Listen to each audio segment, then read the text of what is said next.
Good evening guys. आज हम community health nursing के कुछ इम्पोर्टेंट एमसीक्यूज़ को पढ़ेंगे। तो मैं आप लोगों का स्वागत करता हूं अपने वीएन नर्सिंग क्लासेस के इस सेशन में। तो चलिए स्टार्ट करते हैं।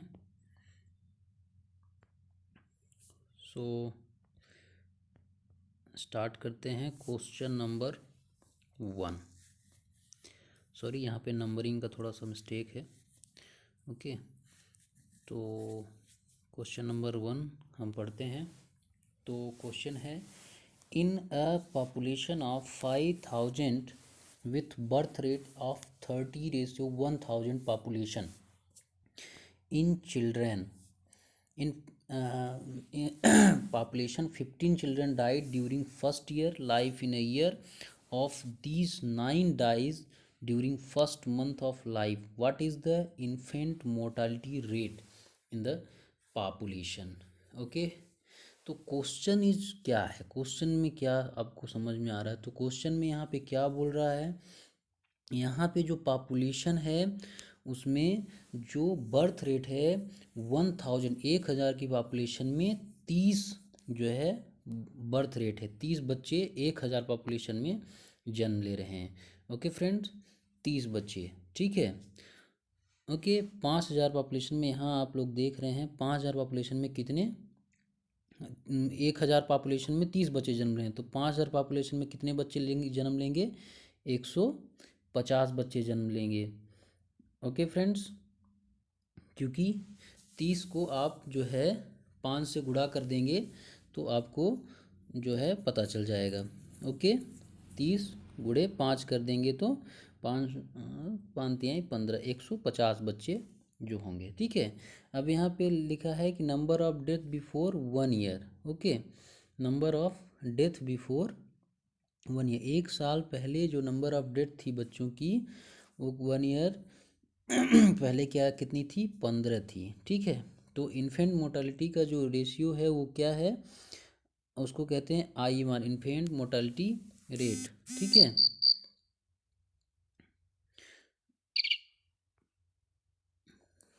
ओके फ्रेंड्स, सो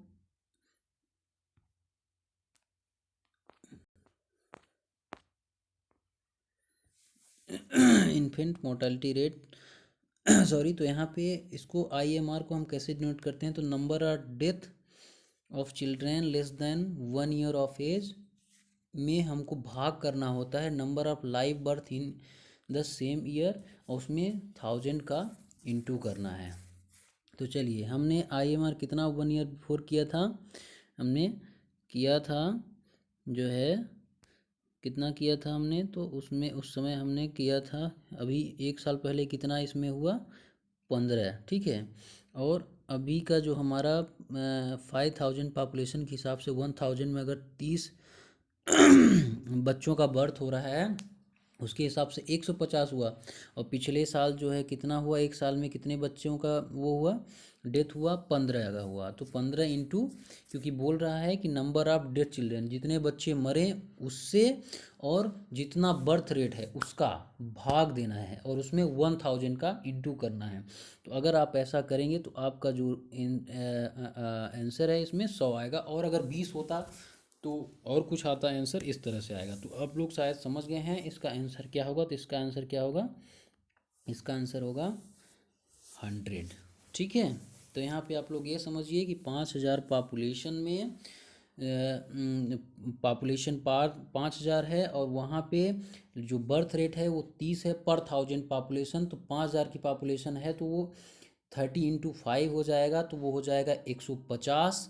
और 1 साल पहले वहाँ का जो बर्थ डेथ रेट था वो था 15, तो वो जो 15 है उससे हमारा बर्थ रेट जितना है उससे इंटू करना होगा, और उसमें 100 का हम भाग देंगे तो हमारा जो आंसर आएगा जो है वो कहलाएगा इन्फेंट मोर्टालिटी रेट वहाँ की, ठीक है। ओके फ्रेंड्स, उसको IMR को कैसे नापते हैं? तो हम IMR को नापते हैं number of death of children, ठीक है, लेस देन 1 ईयर, 1 साल से कम के एज के बच्चों को का डेथ रेट, और उसमें भाग देंगे हम लाइव बर्थ जितना अभी उस पॉपुलेशन में कितना बर्थ रेट है, ठीक है। जैसे हमारे पास 5,000 की पॉपुलेशन है, तो यहाँ पे टोटल बर्थ रेट 1,000 में कितनी है, 30 है, तो मतलब 5,000 कितनी होगी, 150 में भाग देंगे और 1,000 से इंटू करेंगे, तो हमारा जो आंसर आएगा वो कहलाएगा infant mortality rate. Okay friends, I hope आप सब समझ गए होंगे। Okay friends, going to next question. So next question is a infant mortality rate is defined as number or death of infant under age 1 पर, ठीक है। तो यहाँ पे पूछ क्या रहा है, इन्फेंट मोर्टालिटी रेट जो है कैसे डिफाइन किया जाता है।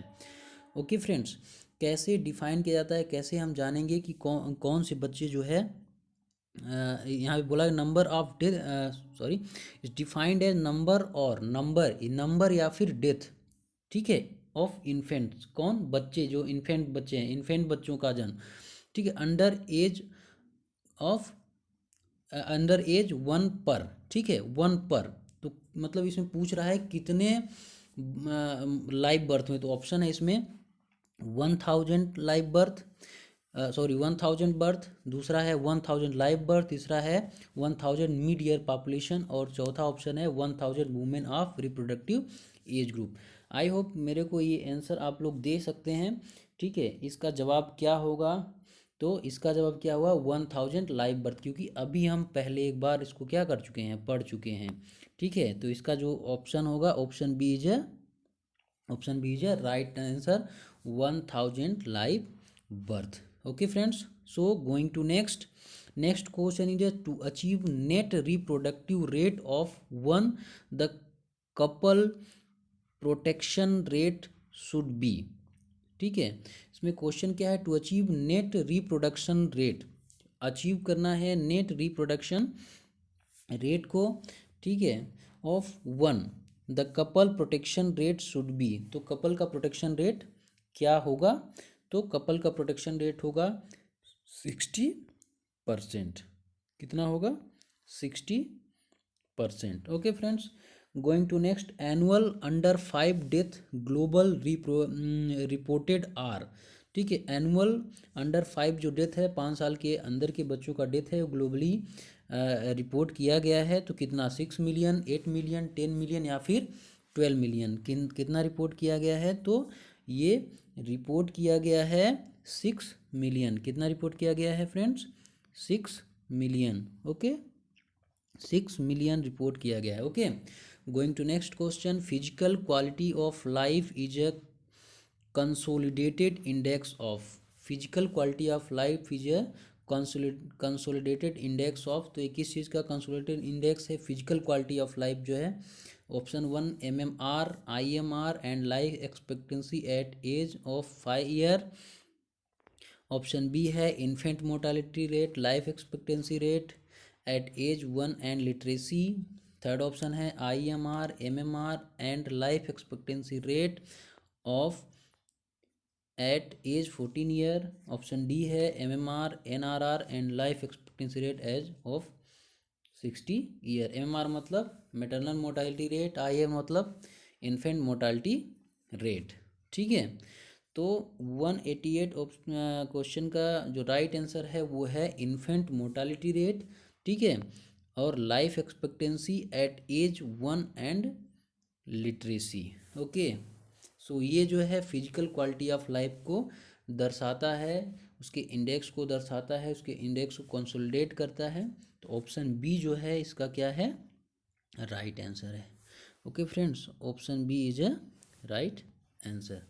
सो going to next, perinatal mortality include, perinatal mortality rate हम किसको बोलेंगे, तो ऑप्शन ए है 37 week to first week after birth, option B 28 week to first week after birth, option C है 20 week to first week after birth, and option D is a before pre term labour, ठीक है। तो इसमें 4 option है, इसका right answer क्या होगा friends, तो इसका राइट आंसर होगा 28 week to first week after birth. So perinatal mortality rate हम किसको कहेंगे, 28 week to first week after birth को हम क्या कहेंगे, पेरीनेटल मोर्टालिटी रेट कहेंगे।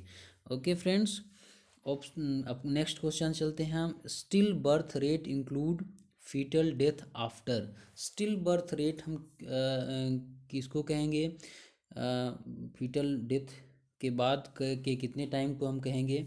ऑप्शन ए है 20 वीक, 24 वीक, 28 वीक या फिर 32 वीक। तो still birth rate, still birth मतलब मरा हुआ जन्म लेना, बच्चे का डेथ हो के जन्म लेता है उसको स्टिल बर्थ बोलते हैं, मतलब मरा हुआ बच्चा पैदा हुआ उसको बोलते हैं स्टिल बर्थ। ओके, तो 28 वीक में अगर बेबी का बर्थ हुआ, मरा हुआ बच्चा मतलब डेथ हुआ बच्चा जन्म लेता है, तो उसको हम स्टिल बर्थ रेट कह सकते हैं, कहते हैं। Okay friends, going to next, all of the following are common cause of post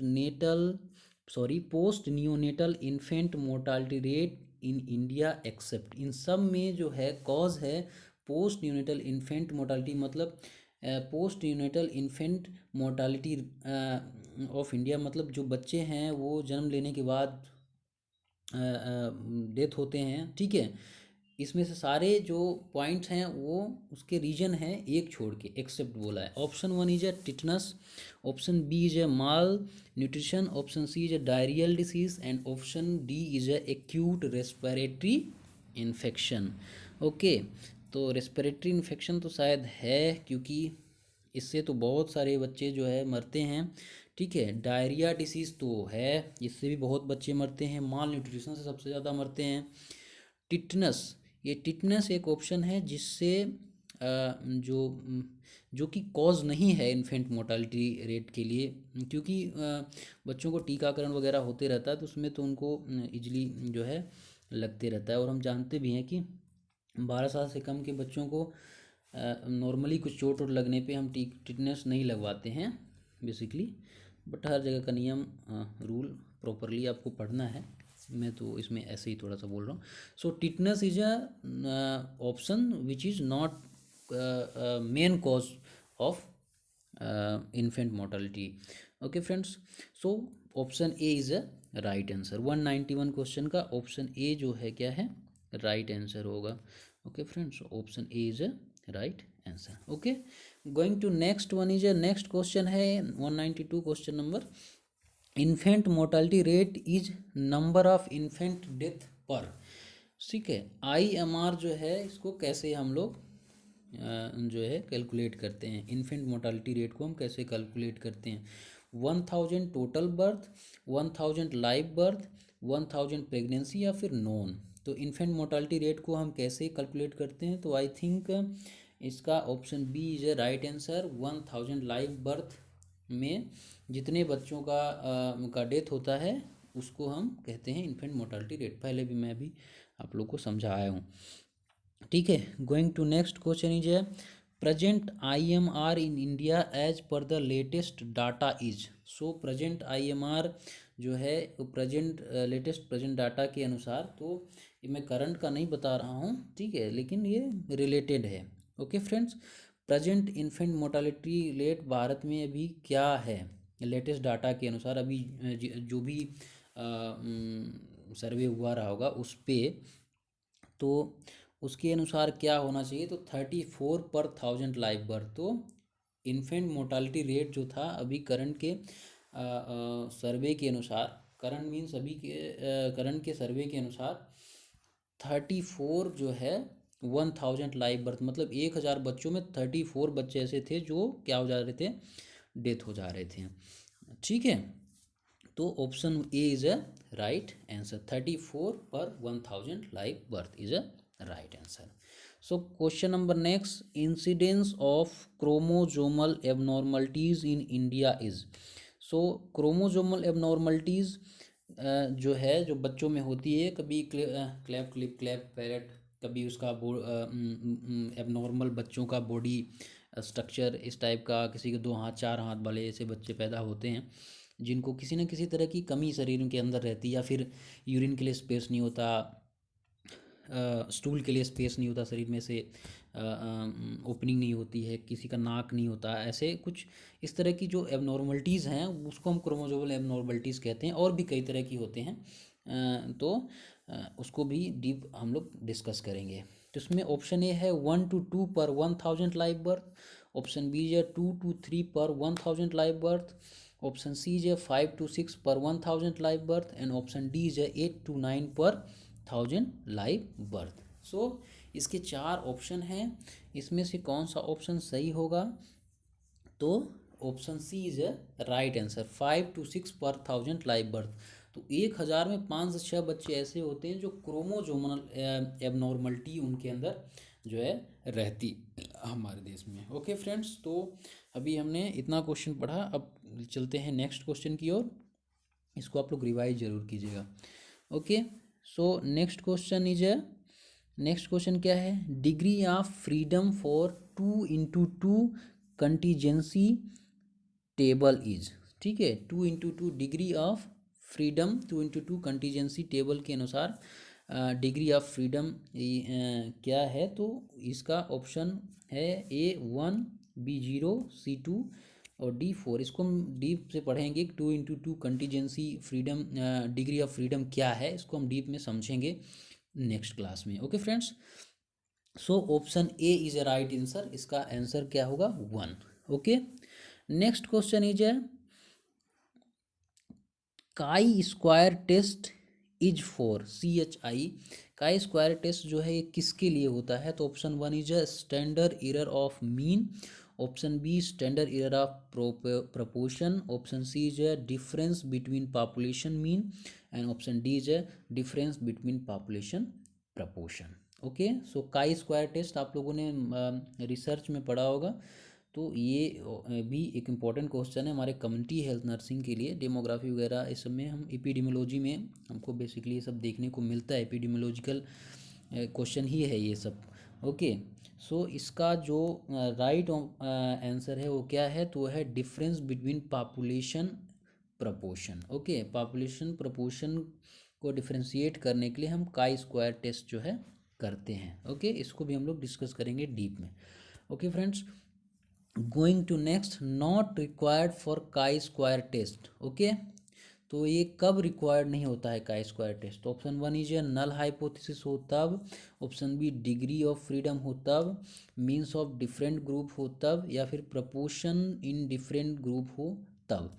तो हम इसे कब नहीं करते हैं? तो हम इसे मीन इन डिफरेंट ग्रुप हो तब हम नहीं करते हैं काई स्क्वायर टेस्ट। कब नहीं करते हैं? मीन इन डिफरेंट ग्रुप, जब डिफरेंट ग्रुप के मीन हो, तो मीन डिफरेंट ग्रुप में हो तो हम नहीं करते हैं। Okay friends, going to next, degree of freedom of contingency table with 3 row and 6 column is.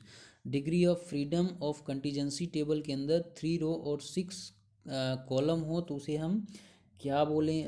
उसको हम क्या कहेंगे? 2, 3, 10 या फिर 18। तो 198 क्वेश्चन का जो आंसर है वो है 10। ओके फ्रेंड्स, ये उसका 10 होगा। ओके, एंड 6 कॉलम इज, ठीक है, इसका जो डिग्री ऑफ फ्रीडम होगा वो कितना होगा? 10 होगा। नेक्स्ट क्वेश्चन ये काई स्क्वायर टेस्ट 5 रा upon 4 column, degree of freedom is, तो इसका डिग्री ऑफ फ्रीडम कितना होगा? स्क्वायर 5 रो और 4 कॉलम होगा तो उसका डिग्री ऑफ फ्रीडम कितना होगा?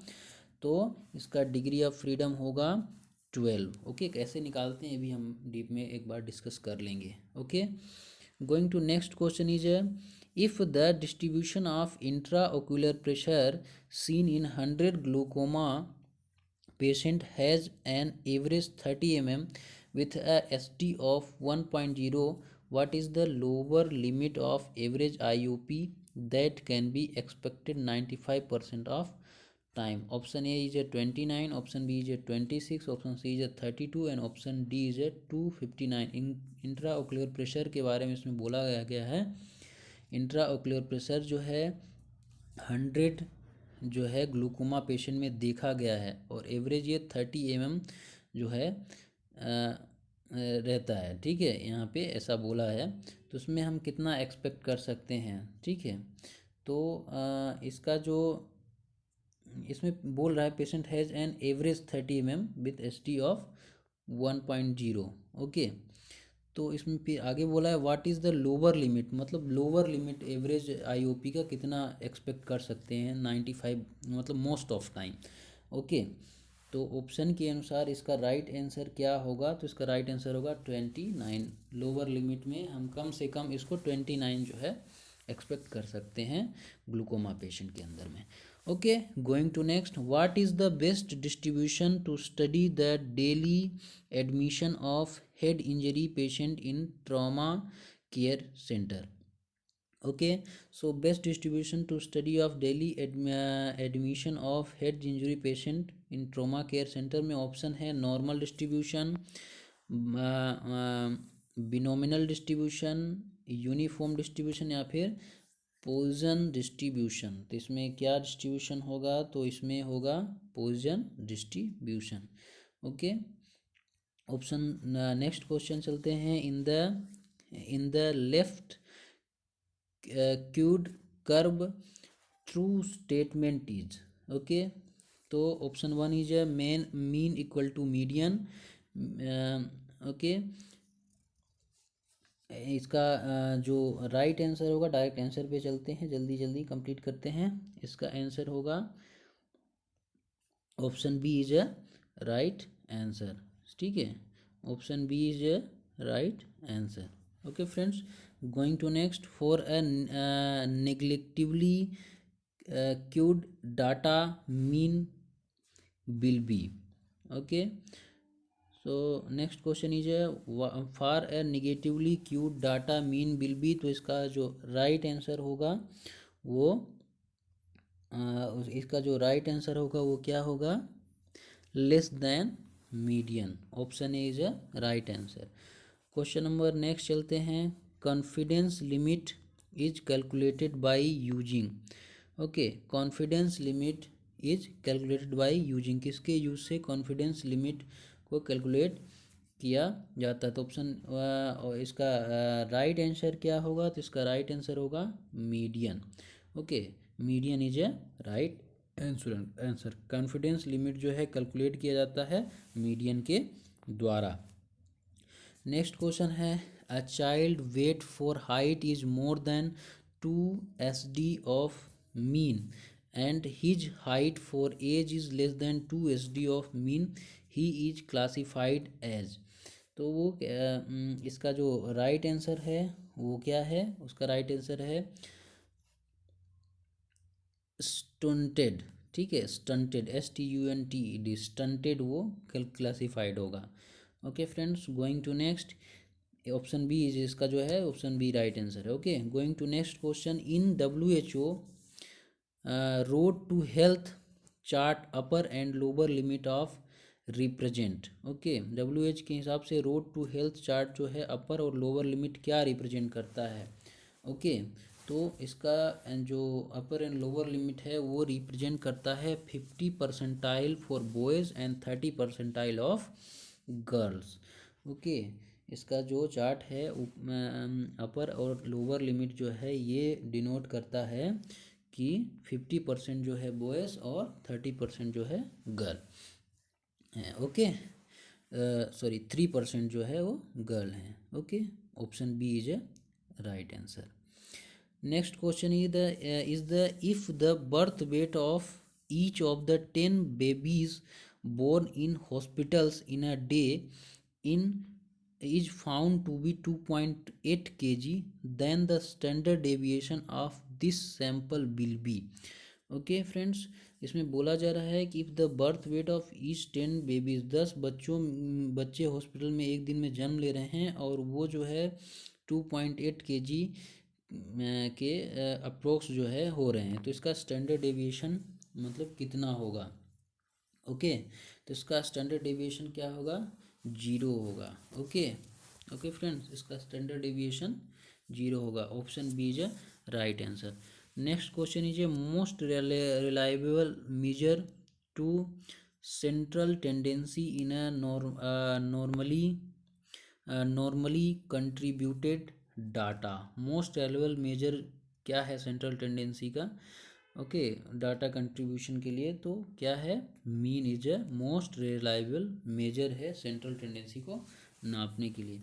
Okay friends, going to next. So next question is a mean, median and mode are. Mean median and mode क्या है? तो ये क्या है? मेजर ऑफ सेंट्रल टेंडेंसी है। Option D is a right answer. Next question is a most frequently occurring value in a group of data. Most frequent occurring value जो है वो क्या है ग्रुप ऑफ डाटा के लिए? तो वो है mode. Mode is a most occurring value है। Okay friends,